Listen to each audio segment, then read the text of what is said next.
means for our troops, the mission and the safety of Americans in Afghanistan, and our standing with Muslims around the world. We're going to turn to Bobby Ghosh, who's the Deputy International Editor for Time Magazine, and Jim Zogby, President of the Arab American Institute here and author of the book Arab Voices.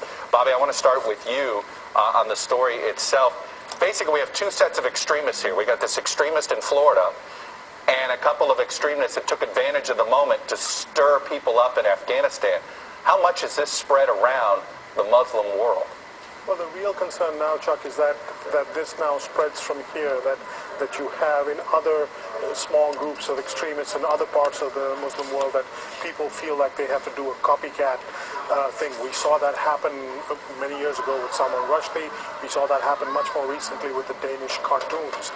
The thing to keep in mind that's very important here is that the Quran to Muslims, it's not the same as the Bible to Christians.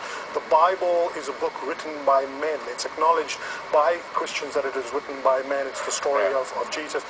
But the Quran, if you're a believer, if you're Muslim, the Quran is directly the Word of God, not written by man.